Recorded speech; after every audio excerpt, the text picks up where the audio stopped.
Começando Canelada, aqui pela Jovem Pan, o Flamengo muito abaixo daquilo que pode jogar, daquilo que pode apresentar. Já vamos direto para o Rio de Janeiro, vamos para o estádio do Maracanã, conversar com o nosso Mauro César Pereira. Daqui a pouquinho tem Pilhado, tem Rodrigo Viga, porque eu quero ouvir o Mauro César Pereira, a análise que ele faz dessa partida do Flamengo. Que baita resultado leva do Rio de Janeiro o Peñarol, que foi perfeito na sua estratégia. Cada contra-ataque do Peñarol, o torcedor do Flamengo ficava com o coração na mão.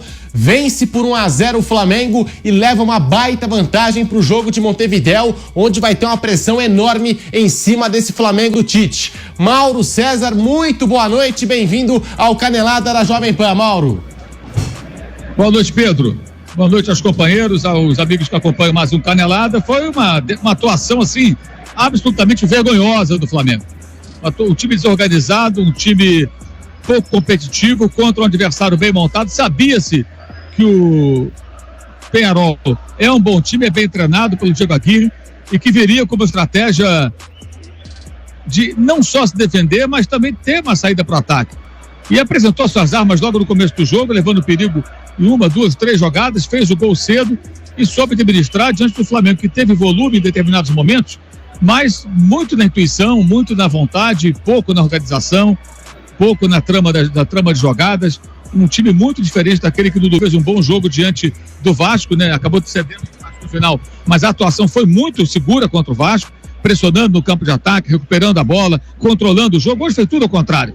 E as trocas feitas pelo Tite também não funcionaram. O time virou quase que um monstro, um Frankenstein, né? Sem volante dado momento, totalmente intuitivo, sem jogada, sem brilho individual também, muitos erros. Alcaraz entrou no segundo tempo perdido, né? Time muito desorganizado, cometeu erros. Gerson caiu de rendimento, até físico, cometeu muitos erros também. Arrascaeta pouco inspirado. E o que eu acho que é um grande erro dessa diretoria foi não buscar um centroavante de área, um homem típico 9, depois da lesão do Pedro. Não foram buscar, foi o Carlinhos pro campo. O Carlinhos não tem culpa. O Carlinhos foi contratado só porque o Gabigol arrumou lá uma suspensão, aquela história do exame antidoping, e era o jogador possível no momento que a janela estava fechada e só podia contratar jogadores do Campeonato Estadual. E aí veio o Carlinhos. Mas o Carlinhos, coitado, ele não consegue fazer muita coisa. Ele tentou a puxeta no final ali, se faz seria um golaço, mas praticamente não participou do jogo, a bola não chega, ele não consegue disputar, fazer o pivô. Enfim, um desastre. A atuação do Flamengo foi péssima e é quase uma maldição, né? O Flamengo perdeu aqui pro Peñarol em 82, foi eliminado da Libertadores, perdeu na fase de grupos em 19, ainda com o Abel Braga. Ali não teve maiores consequências, porque era fase de grupos. O time se classificou lá em Montevidéu num 0-0, mas agora o 0-0 não basta com essa derrota. Terá que vencer no campeão del siglo contra um Peñarol motivado, organizado, que terá a torcida ao lado. Vai ser uma guerra muito mais difícil do que aquela que seria mesmo que o Flamengo vencesse. E perdendo de 1-0, realmente vai ter que fazer o melhor jogo do Flamengo em anos para conseguir uma classificação. A eliminação está encomendada.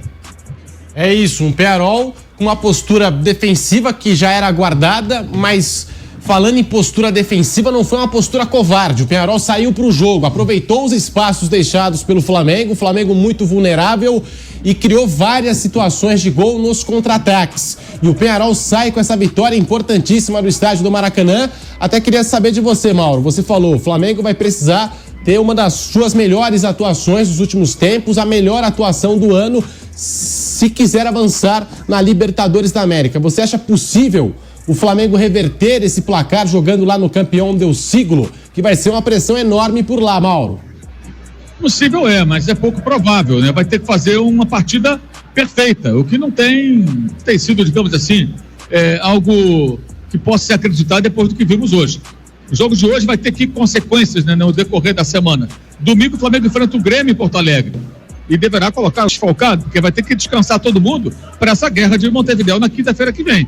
Ou seja, o cenário é muito ruim para o Flamengo nesse momento.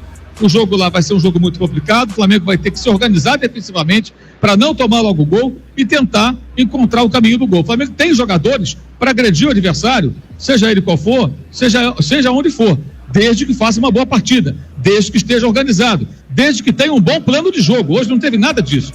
Aí, organizar a defesa primeiro para tentar encontrar um gol. Se encontrar um gol, vencer por um gol, pode levar para os pênaltis. Vencer por 2 gols, aí já é sonhar um pouco alto demais. Teria que ser o jogo perfeito e o Peñarol num dia não muito inspirado. É muito pouco provável. Se situação não é para jogar a toalha, claro, você tem a possibilidade de conseguir uma classificação heróica, histórica até, mas o cenário é muito ruim, especialmente pelo mau trabalho do time hoje, pela péssima participação do Tite e dos jogadores.